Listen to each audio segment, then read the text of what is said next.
ಆಚಿ ಮಸಾಲ. ಎಂತ ಅಡಿಗೆಯ ರುಚಿಯಾಗೋ ರಹಸ್ಯವು 20 ರೂಪಾಯಿ. ನಾವು ಕನಿಷ್ಠ 25,000 ಪರಿಹಾರ ನೀಡಬೇಕು ಅನ್ನೋ ಒಂದು ಬೇಡಿಕೆ. ಅಲ್ಲ, ಅವ್ರ ಬೇಡಿಕೆ ಇಲ್ಲ. ರೈತರ ಬೇಡಿಕೆ ರೈತರ ಬೇಡಿಕೆ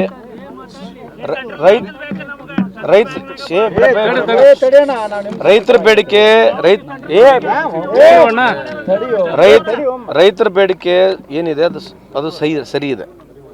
ರೈತರ ಬೇಡಿಕೆ ಏನು ಕೇಳ್ತಾರೆ, ರೈತರ ಮುಖಂಡರು ಏನು ಕೇಳ್ತಿದ್ದಾರೆ, ಕರ್ನಾಟಕ ರಾಜ್ಯದ ರೈತರು ಏನು ಕೇಳ್ತಾರೆ, ಅದ್ರ ಬಗ್ಗೆ ನಾವು ಎಣ್ಣೆ ಪ್ರಶ್ನೆನಿಲ್ಲ. ಅದ್ರ ಚರ್ಚೆ ನಾವು ಅವ್ರು ಏನು ಹೇಳ್ತಾರೆ ಅದನ್ನ ಒಪ್ತೀನಿ ನಾನು.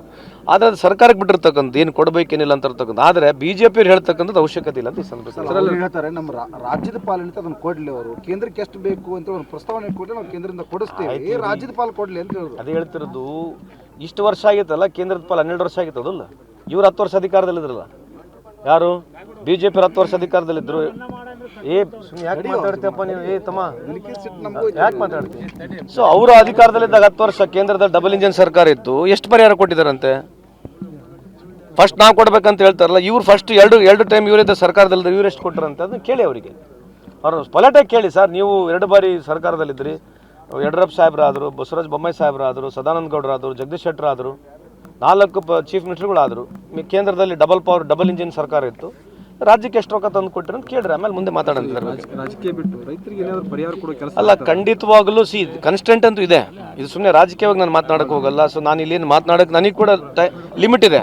ನಾವು ಲಿಮಿಟ್ ಮೀರಿ ಕೂಡ ಏನು ಜಾಸ್ತಿ ಮಾತನಾಡಕ್ಕೆ ಬರಲ್ಲ. ಈ ಸಿಚುವೇಶನಲ್ಲಿ ಗ್ರೌಂಡ್ ರಿಪೋರ್ಟ್ ನೋಡಬೇಕು. ಗ್ರೌಂಡ್ ರಿಪೋರ್ಟ್ನ ಹೋಗಿ ಸರ್ಕಾರಕ್ಕೆ ಒಪ್ಪಿಸ್ತಕ್ಕಂಥ ಕೆಲಸ ಪ್ರಾಮಾಣಿಕವಾಗಿ ಮಾಡ್ತೀವಿ ಅಂತ ಈ ಸಂದರ್ಭದಲ್ಲಿ ನೀವು ಇಷ್ಟೇ ಕೊಡಬೇಕು ಅಂತ ಏನು ಬೇಡಿಕೆ ಮುಖ್ಯಮಂತ್ರಿಗಳು? ಅಲ್ಲ, ಈ ರೈತರ ಮುಖಂಡರುಗಳು ಏನು ಹೇಳಿದ್ದಾರೆ ಎಲ್ಲ ಬರ್ಕೊಂಡಿದ್ದೀವಿ. ಅವರು NDRF ನಾಮ್ಸ್ ಚೇಂಜ್ ಮಾಡಕ್ಕೆ ಹೇಳಿದ್ದಾರೆ. ನೀವು NDRF ನಾಮ್ಸ್ನ ಚೇಂಜ್ ಮಾಡಿ, ಯಾಕಂದ್ರೆ ಅಲ್ಲಿರ್ತಕ್ಕಂಥದ್ದು ಏನು ಪರಿಹಾರ ಕೊಡ್ತಾ ಇದ್ದಾರೆ ಅದನ್ನು ಕಮ್ಮಿ ಆಗಿದೆ, ಅದನ್ನು ಜಾಸ್ತಿ ಮಾಡಬೇಕಂಥದ್ದು ಒಂದು ಒತ್ತಡ. ಎರಡನೇದು, ಇನ್ಶೂರೆನ್ಸ್ ಕ್ಲೇಮ್ನಲ್ಲಿ ನಮಗೆ ಜಾಸ್ತಿ ಮಾಡಿಸ್ಕೊಡಿ ಅಂತ ಹೇಳ್ತಕ್ಕಂಥದ್ದು. ಎಲ್ಲದಕ್ಕಿಂತ ಹೆಚ್ಚಾಗಿ ನಮಗೆ ಸರ್ಕಾರದ ಕೂಡ ಕ್ಲೇಮ್ ಜಾಸ್ತಿ ಮಾಡಿಕೊಡಿ ಅಂತ ಹೇಳ್ತಕ್ಕಂಥ 3 ಪ್ರಶ್ನೆಗಳು ಪ್ರಮುಖವಾಗಿ ಕಂಡು ಬರ್ತದೆ. ಅದನ್ನ ಹೇಳ್ತೀವಿ ಸರ್ಕಾರಕ್ಕೆ. ಬೆಳೆ ವಿಮೆ ಕಂಪನಿಗಳು ಚೆಲ್ಲಾಟ ತುಂಬಿಸ್ಕೋತಾರೆ, ಮಧ್ಯಂತರ ಪರಿಹಾರ ಕೊಡ್ತಾರೆ, ಲಾಸ್ಟ್ ಪರಿಹಾರ ಕೊಡೋದಿಲ್ಲ. ಮಧ್ಯಂತರ ಪರಿಹಾರ ಕೊಡ್ತಾರೆ ಅಂದ್ರೆ ಹಾನಿಯಾಗಿದೆ ಅಂತ ಪರಿಹಾರ ಕೊಡ್ತಾರೆ, ಲಾಸ್ಟ್ ಪರಿಹಾರ ಕೊಡೋದಿಲ್ಲ. ಈಗ ನಾವು ಅದನ್ನ ಹೇಳಿದ್ರೆ ರಾಜಕೀಯ ಆಗತ್ತೆ. ಈಗ ಇದು ಬೆಳೆ ವಿಮಾ ಕಂಪ್ನಿ ಇರ್ತಕ್ಕಂಥ ಯಾವ ಕಂಟ್ರೋಲ್, ಯಾರು ಕಂಟ್ರೋಲ್ನಾಗಿದ್ದಾವೆ?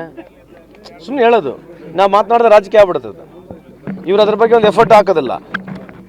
ಇವರು ಕರೆಸ್ಬೋದಲ್ಲ. ಸುಮಾರು ಈಗ ನಾವು ಟೀಕೆ ಮಾಡ್ತಕ್ಕಂಥಲ್ಲ, ಕಳೆದ 2-3 ವರ್ಷದಿಂದ ಸಾವಿರಾರು ಕೋಟಿಗಳು ಇವು ಯಾವುದು ಇನ್ಶೂರೆನ್ಸ್ ಕಂಪ್ನಿಗಳು ಪ್ರಾಫಿಟ್ ಮಾಡ್ತಾ ಇದ್ದಾವೆ. ಇದ್ರ ಬಗ್ಗೆ ಒಂದು ಚರ್ಚೆ ಆಗಬೇಕಾ ಬೇಡ? ಇದ್ರ ಬಗ್ಗೆ ಏನು ಚರ್ಚೆ ಇರೋದು? ಇಂಥ ಪ್ರಶ್ನೆಗಳು ಕೇಳೋದು ನಮಗೆ ಹೇಳ್ಬಿಡೋದು. ಇವ್ರಿಗೂ ನಾವು ಪ್ರಶ್ನೆ ಕೇಳಬೇಕಾಗತ್ತೆ. ಇನ್ಶೂರೆನ್ಸ್ ಕಂಪ್ನಿಗಳು ದೇಶದಲ್ಲಿ ಸಾವಿರಾರು ಕೋಟಿ ಲಾಭಗಳು ಮಾಡ್ತಿದ್ದಾವೆ. ಇದ್ರ ಬಗ್ಗೆ ಎಲ್ಲ ನಾವು ಪಾರ್ಲಿಮೆಂಟಾಗಿ ಚರ್ಚೆ ಮಾಡಿದ್ದೀರಾ? ಅವಕಾಶ ಮಾಡಿಕೊಟ್ಟಿದ್ದಾರೆ ಯಾರಿಗೆ ಪಾರ್ಲಿಮೆಂಟ್ ಚರ್ಚೆ ಮಾಡೋಕ್ಕೆ?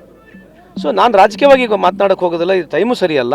ಇವಾಗ ಇರ್ತಕ್ಕಂಥದ್ದು ರೈತರ ವಿಷಯ ಇದೆ. ರೈತರು ನಮ್ಮ ಕಡೆಯಿಂದ, ನಮ್ಮ ಸರ್ಕಾರದಿಂದ ಏನು ಅನುಕೂಲ ಆಗಬೇಕಷ್ಟು ಪ್ರಾಮಾಣಿಕ ಪ್ರಯತ್ನ ಮಾಡ್ತೀವಿ. ಅಲ್ಲ, ಇನಿಷಿಯೇಟಿವ್ ನಾವು ತೊಗೊಂಡ್ರು ಕೂಡ ಕಂಡೀಷನ್ಸ್ಗಳು ನಮ್ಮ ಕಂಟ್ರೋಲಲ್ಲಿ ಇಲ್ಲ. Honestly, even if you want to try, there is a limitation to it. ಕರೆಸ್ಬೋದು, ಕುಂದಿರ್ಸ್ಬೋದು, ಮಾತಾಡ್ಬೋದು. ಯಾವ ಸರ್ವೆ ನಂಬರ್ ಚೆಕ್ ಮಾಡಬೇಕು, ಯಾವ ಸರ್ವೆ ನಂಬರ್ ಚೆಕ್ ಮಾಡಬಾರ್ದು, ಯಾವ್ದು ಹೋಬಳಿ ಚೆಕ್ ಮಾಡ್ಬೇಕಂತಕ್ಕದೆಲ್ಲ ಆನ್ಲೈನು ಮಾಡೋದು. ಯಾರು ಆನ್ಲೈನು? ನಾವು ಒಪ್ಕೋತೀನಿ ಸರ್. ರಾಜ್ಯದೊಳಗೆ ಅವ್ರು ಬಂದಿದ್ದಾರೆ ಅಂದ್ರೆ ನೀವು ಅಂತ ಕರ್ನಾಟಕದಿಂದ ಬ್ಲಾಕ್ ಲಿಸ್ಟ್ ಅಲ್ಲಿ ಹಾಕಿ. ಯಾಕೆ ಅಲ್ಲಿ ಆಕ್ಷನ್ ಅಲ್ಲಿ ಪಾರ್ಟಿಸಿಪೇಟ್ ಮಾಡ್ತಾರೆ ಸರ್, ಒಪ್ಕೋತೀವಿ. ರಾಜ್ಯದಲ್ಲಿ ಅವ್ರು ಬ್ಲಾಕ್ ಲಿಸ್ಟ್ ಅಲ್ಲಿ ಹಾಕಿ ರಾಜ್ಯಕ್ಕೆ ಎಂಟ್ರಿ ಕೊಡ್ಬೇಕು, ಕೊಟ್ಟಿಲ್ಲ ಅಂದ್ರೆ ನೋಡಿ, ಉದ್ಭವ ಆಗೋದಿಲ್ಲ ಸರ್. ಈಗ ಟೆಂಡರ್ ಕ್ರೈಟೀರಿಯಾ ನಡೆಯೋದು ಇಲ್ಲಲ್ಲ. ಯಾರು ಕ್ರೈಟೀರಿಯಾ ಕಂಡೀಷನ್ಸ್ ಯಾರು ಕ್ವಾಲಿಫೈ ಮಾಡ್ತಾರೆ ನಮ್ಮ ಕಂಟ್ರೋಲ್ನಾಗಿರಲ್ಲ. ಅಲ್ಲ, we will not just play this game. ಇದು ಬಿಟ್ಬಿಡೋಣ. ಈಗ what best we can do is this is only ಮಾಡೋಣ. ಅದು ಮುಂದೆ ಇನ್ನೊಂದ್ಸಲಿ ಚರ್ಚೆ ಮಾಡೋಣ ಡೀಪಾಗಿ. Thank you.